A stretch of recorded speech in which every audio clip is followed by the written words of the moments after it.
Ce matin, nous on retrouve la jolie Marie qui nous parle de plantes carnivores. Voilà. Alors qu'est-ce que c'est une plante carnivore déjà? Alors une plante carnivore, c'est une plante très particulière qui va vivre dans un milieu très spécifique, notamment une tourbière. La tourbière, c'est un milieu très pauvre, pardon.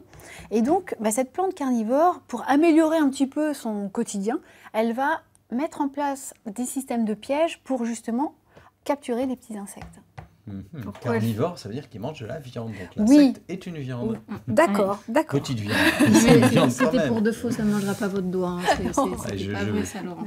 J'hésite à essayer. Vous n'avez aucune chance avec les plantes carnivores. Mais moi, j'ai vu dans des films. Hein. J'ai vu dans des films. J'ai jamais vu ça, moi. On regarde pas La les mêmes petite boutique des horreurs, par oui. exemple.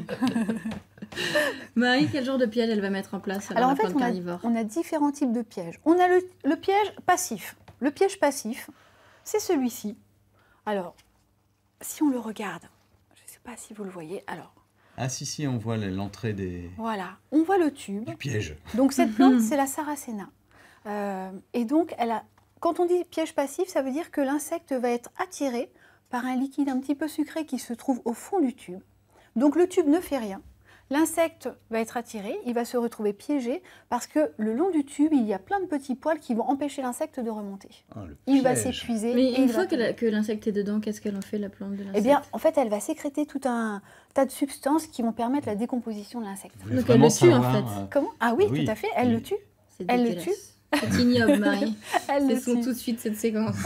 Mais alors, c'est vrai que ce petit plus en nourriture est important pour la plante. Donc, voilà. En tout cas, ça fait une jolie plante. Hein, tout à fait, une belle plante avec une jolie floraison. Elle fait d'abord ses fleurs et puis ensuite les tubes vont apparaître. Et au début, les tubes, alors je ne sais pas si vous l'apercevez, mais celui-ci, il est tout fermé. Il est fermé. Et puis progressivement, il va s'ouvrir ce tube.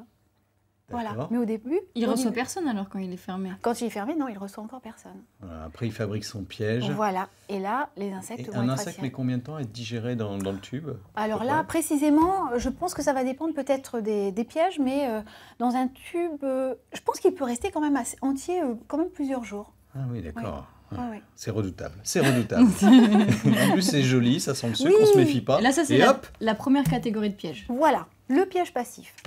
Après, on a le piège semi-passif. D'accord, avec des tentacules qui viennent chercher les insectes. Non, c'est pas ça. Alors, c'est presque ça. C'est presque ça. Parce que ce piège-là, en fait, je ne sais pas si vous apercevez, mais il y a plein de petites gouttelettes. Oui. Sur ces petites tiges.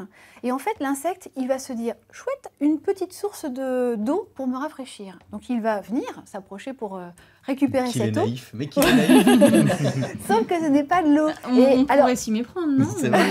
Oui, tout à fait. C'est très joli, c'est très joli. Mais donc, l'insecte va se trouver pris au piège parce qu'en fait, cette petite substance est légèrement collante et ensuite, il ne pourra pas repartir. Il va rester collé. Et voilà, il va se coller. Tout à fait. Et puis, le summum, c'est que, eh bien, ce petit piège, cette petite tige, elle va s'enrouler autour de l'insecte. Donc là, définitivement... Le piège se referme sur lui. Exactement. Troisième type, le piège terrible. actif. Alors, comment ça fonctionne? Tout simplement, alors là, je pense qu'on voit bien, on aperçoit ces petites mâchoires redoutables. En fait, très simplement... Et même vous, quand vous allez toucher, là, ça va piquer? Non, pas du tout. Sinon, on n'a plus de doigts. C'est simplement que l'insecte va être attiré. La plante, elle est maligne. Hein, elle va mettre en place des odeurs ou des substances un peu sucrées qui vont attirer l'insecte. Donc l'insecte va être attiré, il va se poser. Et puis, délicatement, les mâchoires vont se refermer sur l'insecte et l'insecte va être piégé. Délicatement? C'est-à-dire ça prend un peu de temps? Tout doucement, bien sûr, tout doucement. Mais souvent, le petit liquide est un petit peu sucré, un petit peu collant, donc l'insecte se trouve bloqué et ne peut plus s'échapper. D'accord. Et le piège vraiment se referme, comme une mâchoire. Alors celui-là, c'est le plus redoutable des pièges. Oui, redoutable. Ceci dit, dans le petit tube, quand on est coincé... On peut les avoir chez soi, ces plantes? Tout à fait, c'est tout à fait possible.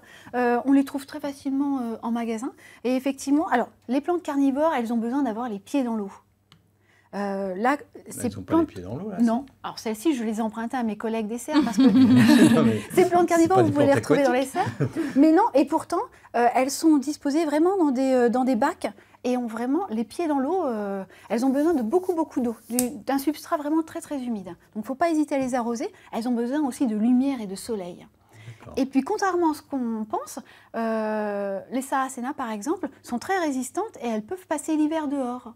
Et ça reste toujours sous cette forme, hein, ça garde cette... Oui, plus ou moins. Alors après, vous avez des tubes quand même qui vont disparaître et qui vont revenir avec le printemps, pousser, d'abord fermer, puis après s'ouvrir. Et puis on a surtout ces magnifiques fleurs que l'on aperçoit, délicates. Même les plantes carnivores fleurissent. Et tous les matins, on regarde dans les tubes si la récolte a été... Voilà.